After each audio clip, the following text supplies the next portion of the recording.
નમસ્તે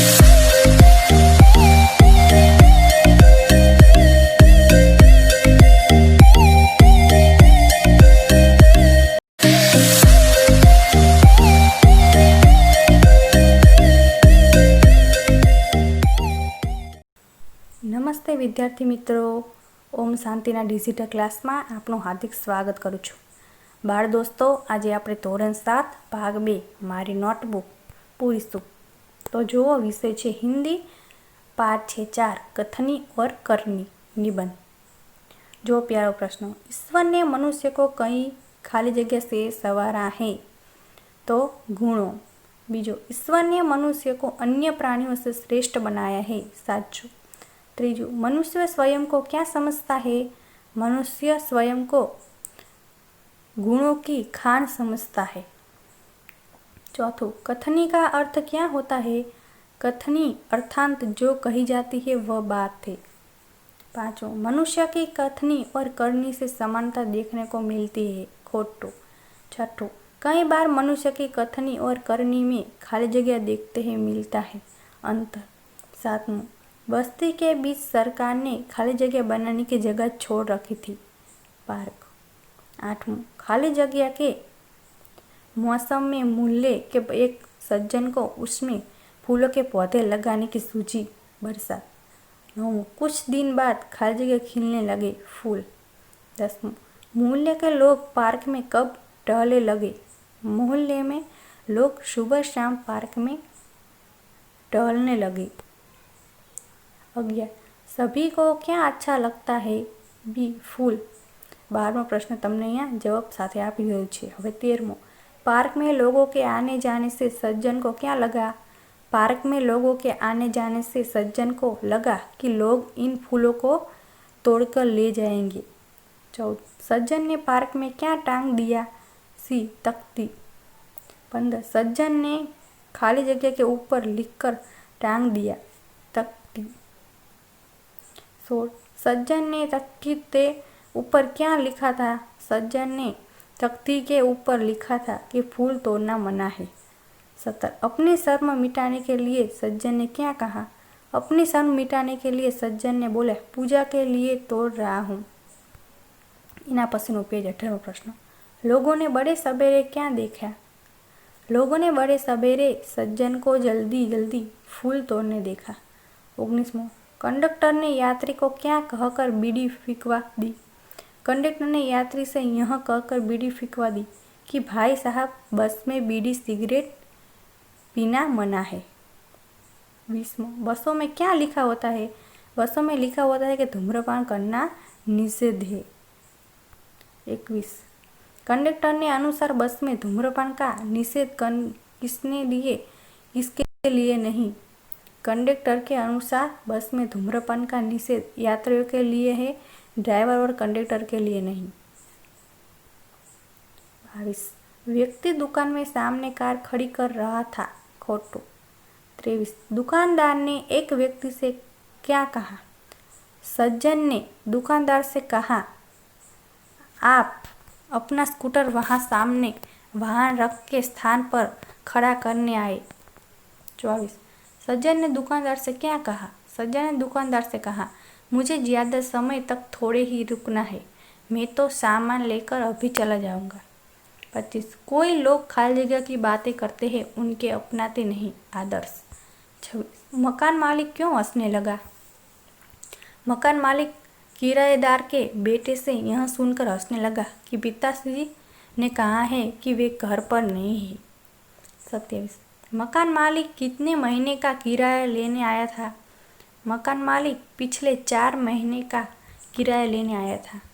28, सज्जन ने अपने बेटे के प्रति क्या पक्षपात किया? दुकानदार ने ग्राहक को दुकान के सामने स्कूटर खड़ा करने से रोका, पर अपने बेटे को नहीं. इस प्रकार उनसे पक्षपात किया. 29, सदा अपनी खाली जगह की प्रतीक्षा करनी चाहिए, बारी. 30, सज्जन बिल जमा करने अपने पोते के साथ आए थे, साचू. 31, सज्जन ने अपने पोते को क्या सिखाया था? सज्जन ने अपने पोते को सिखाया था कि हमें किसी काम को गलत ढंग से नहीं करना चाहिए, सदा अपनी बारी की प्रतीक्षा करनी चाहिए. 32 सज्जन का पोता कितने वर्ष का था? ए 8। 33 पोता बार बार क्या करने लगा? पोता बार बार कहने लगा, दादाजी लाइन में लगिए ना। 34 कैसे लोगों का जगत में सम्मान नहीं मिलता? कई लोग ऐसे होते हैं जो आदर्श की बात तो करते हैं पर उनके अपनाते नहीं। इस प्रकार का आचरण अच्छा नहीं होता। ऐसा आचरण करने वालों को कभी सम्मान नहीं मिलता। 35 हमें कथनी और करनी सदैव समानता रखनी चाहिए। साचो। 36 दुनिया में सम्मान कब मिलता है? दुनिया में सम्मान तभी मिलता है जब हमारी कथनी और करनी में समानता है। 37, 38, 39 ને 40, 41 અહીંયા પ્રશ્ન અને જવાબ આપેલા છે એટલે હવે આપણે 42મો પ્રશ્ન જોઈએ અને બીજું એના પછીનું પેજ। વિરામ ચિહ્ન और उनके नाम को जोड़ने बनाइए। હવે જુઓ પહેલું છે તેમાં આપણે પ્રશ્ન સૂચક ચિહ્ન એટલે કે ડી આવશે, પછી બીજું છે તેમાં પૂર્ણ વિરામ એટલે ઈ આવશે, પછી ત્રીજું છે ઉદ્ગાર ચિહ્ન વિસ્મય ચિહ્ન એટલે એમાં એ આવશે, પછી ચોથું છે અલ્પ વિરામ એટલે એફ આવશે, પાંચમું છે અવતરણ ચિહ્ન એટલે બી આવશે અને છઠ્ઠું છે યોજક ચિહ્ન એટલે સી આવશે। હવે જુઓ 43મો પ્રશ્ન જવાબ આપેલ છે એટલે હવે આપણે 44મો જોઈએ। वाक्य को पढ़कर उचित विराम चिन्ह का प्रयोग कीजिए। फूल तोड़ना मना है।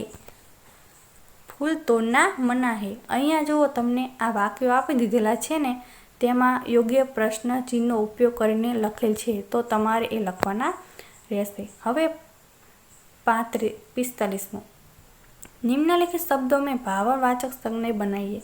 सच्चा सच्चाई, ऊंचा ऊंचाई, बच्चा बचपन, लंबा लंबाई, अमीर अमीरी, बूढ़ा बूढ़ाई, रंग रंगीन। हवे कहावतों का अर्थ लिखिए। एक आम के आम, गुठलियों के दाम, दोहरे लाभ लेना, सोच को आँच नहीं, सच्चे व्यक्ति को कोई भय नहीं, जैसी करनी वैसी भरनी, कर्म के अनुसार फल मिलना। चौथों काला अक्षर भैंस बराबर, बिल्कुल अनपढ़ होना, सांप भी न मरे और लाठी भी न टूटे, बिना नुकसान के लिए प्राप्त करना, कोई चारा न होना, कोई उपाय न होना, 9 2 11 होना, भाग जाना, अब पछतावा हो क्या जब चिड़िया चुग गई खेत, अवसर निकल जाने पर पछताने से क्या लाभ, गुणों की खान बहुत गुणी, पानी पानी हो जाना, बहुत लज्जित हो जाना। 47 निम्नलिखित वाक्यों में भावार्थवाचक संज्ञा शब्द ढूंढकर लिखिए। हमें अहिंसा के पंथ पर चलना चाहिए तो अहिंसा, हमें व्यवहार में विनम्रता होनी चाहिए, विनम्रता। महात्मा बुद्ध ने शांति दया और प्रेम का संदेश दिया, शांति दया और प्रेम। क्षमा वीरों का आभूषण तो क्षमा, सभी जीव ने प्रति प्रेम रखो, प्रेम। 48 निम्नलिखित वाक्यों में समूहवाचक संज्ञा ढूंढिए। सभी जीव के प्रति प्रेम रखो, सभी।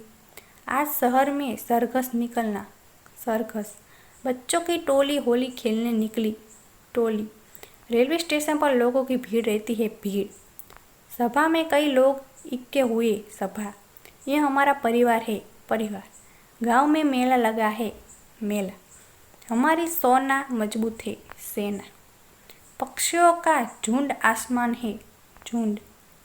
49मो प्रश्न અને જવાબ આપી દીધેલો છે। હવે 50મો જોઈએ। સમાનાર્થી શબ્દ લીખીએ।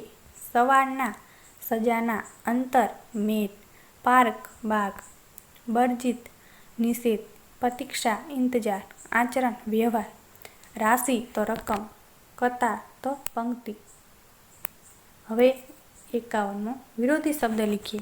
समानता तो असमानता, निषेध तो अनुमति, मित्र तो दुश्मन, मालिक तो नौकर, जवाब तो सवाल, परिचित तो अपरिचित, सम्मान तो अपमान, सुंदर तो बदसूरत, रात तो दिन, विश्वास तो अविश्वास, दुख तो सुख, शेष तो नौकर।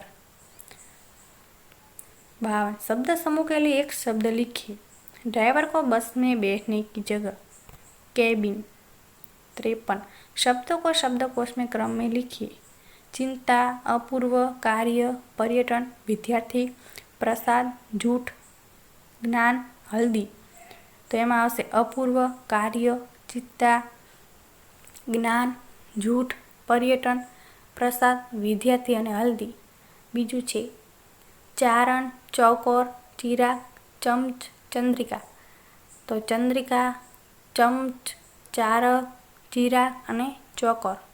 હવે 54 જોઈએ. कोष्टक में दिए गए शब्दों को उचित क्रम में लखकर वाक्य लिखिए. तो અહીંયા આપણે આ વાક્ય લખવાના છે. मैं हर रोज खेलने जाता हूँ. सबको कथनी करनी में समानता रखनी चाहिए. फूल तोड़ना मना है. वे कहीं से अच्छे पौधे लाएंगे. તો વિદ્યાર્થી મિત્રો, આ કોષ્ટક જોયું એમાંથી આપણે વાક્યો બનાવવાના છે અને વાક્યો લખવાના છે. તો અહીંયા આપણો આ પાઠ પૂર્ણ થાય છે. મને આશા છે કે તમે પણ મારી સાથે નોટબુક પૂરશો. આભાર.